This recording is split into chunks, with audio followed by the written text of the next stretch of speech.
What is up, my fellow Padawans, Knights and Masters? In this video I wanted to talk a little bit about a what if scenario. What if the rise of Skywalker ended like this? What if Ben Solo not only didn't die, but he went into exile? Now hear me out. I know people are going to say Ben Solo shouldn't have lived because of this, that, whatever, and because the Resistance won't tolerate... Right, I've said this ad nauseum. Who cares about the Resistance? No, honest to God, who honest to God cares what the Resistance have to say regarding Ben Solo's fate? He doesn't have to go back to them. He can still live and go and do something else. Wouldn't it be much more interesting if he had lived and he had done sort of like an Obi-Wan Yoda type thing where he goes into exile, not only just exile, but on the same planet that Luke was, and he spends the remainder of his days fishing and just, you know, basically atoning for his sins, like a wanderer. He's like a wanderer type. And then eventually, if we get to episode 10, because look, they've called it the Skywalker Saga, they wrapped it up in 9 films, but you know eventually they're going to revisit these characters one day. And I personally feel like Ben Solo should have lived, because there's just so much more interesting story there. Don't get me wrong, it is, you know, quite heart-wrenching and sad that he died. But that's not my problem. I don't mind that he dies saving Rey, because ultimately he fulfills what Anakin always wanted to do. Save those he loves from death. That's not my problem. I like that. I like that about the film. I'm just saying, I personally would have preferred this ending for Ben, because I felt not only would it be more poetic, that the person who sent the Jedi into exile, you know, the bloodline that sent the Jedi into exile is now exiling, same as Luke did, but also it allows him to really spend time on Ahch-To, sort of tuning into the Force, talking to his mother, talking to his grandfather, talking to Obi-Wan, Yoda, all these people, and spending the remainder of his days atoning for his sins as like a galaxy kind of wanderer type, which is exactly what I feel like Thor is going to be like in the MCU going forward. He's going to be like a wanderer, he's going to be like a guardian, pretty much, no pun intended, traveling the galaxy, you know, atoning for his sins bit by bit, and saving people, or, you know, just being a wise mentor, or whenever Rey needs help, he's there, and then he can help Rey train in other ways, and then she can help train Finn. You know, there's a lot more to it than just, oh, I wanted him to live. It's because they gave us Ben Solo at the end of the film, and to me, I wanted more. Like, it was just like, I did not realize or expect that. I thought, what if he switches back to the light? Am I going to want more? And when he does, he pulls the saber over the shoulder, does the Han Solo shrug, and he's like a hybrid of Anakin and Han in the one, and it's perfect.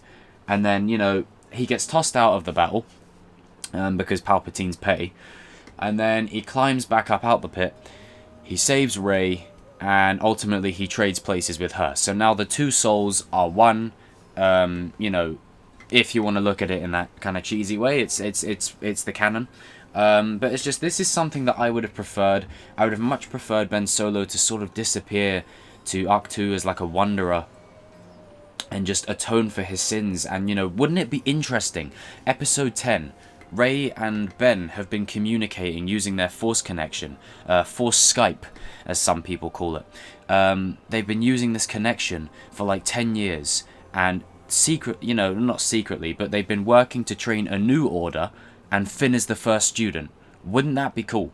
Like, they could still do something like that with Rey and Finn, and potentially Ben. I mean, now that, you know, two souls are one, and he can always speak to her through the Force and that kind of stuff.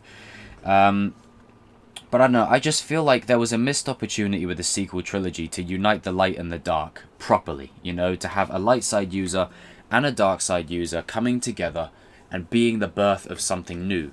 And ultimately, we still kind of got that.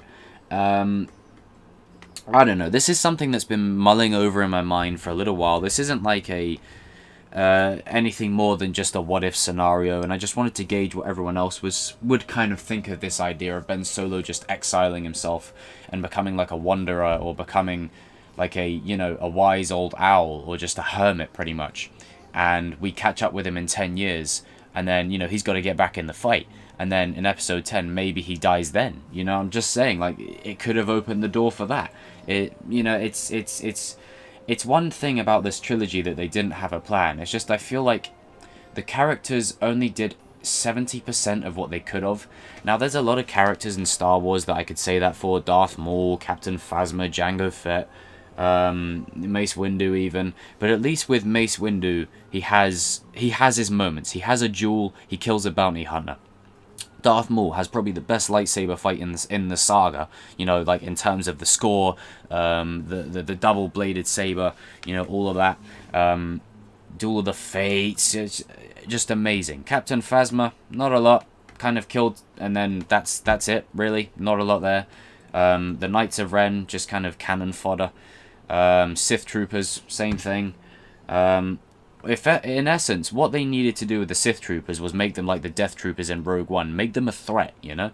But we didn't really see a lot of that. But don't worry, like, all the stuff that wasn't fleshed out in the movies, it'll be fleshed out in books, comics, cartoons, shows, live action, and all that. I mean, we are living in the time of rich Star Wars material. As I said, the Clone Wars brought Darth Maul back, but I don't care what the canon explanation is. Fans brought Darth Maul back. You know, Filoni and George brought Darth Maul back. It's not like they created this sort of sensational way, oh, because he held on to the dark side, which is cool, but let's be real, Darth Maul should have stayed, you know, that should have been it. But now that we've got him in Clone Wars and he's like this guy in the background looming in the shadows, I'm so happy that they brought him back. Boba Fett, who entered a Sarlacc pit, you know, he somehow got out of there and escaped. So it's not completely impossible that dead characters can return in Star Wars. I don't see this happening for Ben Solo now though. I think he's dead, and I think Adam Driver, you know, has no registered interest in continuing the character, at least for now. But I definitely wouldn't put like a Force Ghost thing of him off the table. I could definitely see something like that happening. But the thing is, my problem with it is, where was he? You know, if he's a Force Ghost, why not show him with, you know, Luke and Leia? You know, that this is as much his story as it is anyone else's. And I feel like you would have had much more of an emotional payoff if Rey looks at Luke, Leia, and Ben than just them two. You know, it would have made sense a little more. But I do have this theory that maybe they didn't show it, and they kept it open-ended in case they wanted to bring him back. You know, they kept it like sort of, you know, well, he's dead, and he gave his life, and he traded places, but we're not going to show him, so, you know, maybe. Could be me clutching at straws. But I really like the character. I think Adam Driver brought a lot to the role for what he was given, and, you know, I just wanted to see the character continue. Now, obviously, I don't know what their plans are post Rise of Skywalker. I do know that we need to see Finn be a Jedi.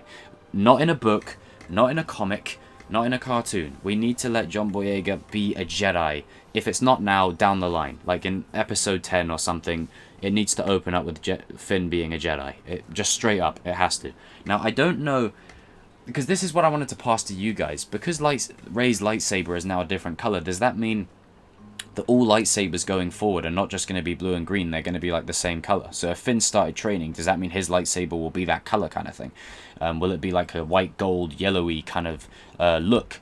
So I'm curious about that. But yeah, I just wanted to do this video because this is something I've always had my eye on, or my ear on, or my thoughts on, and I wanted to sort of gauge a bit of interest. Now, as with any kind of Star Wars topic, try and keep it civil down there.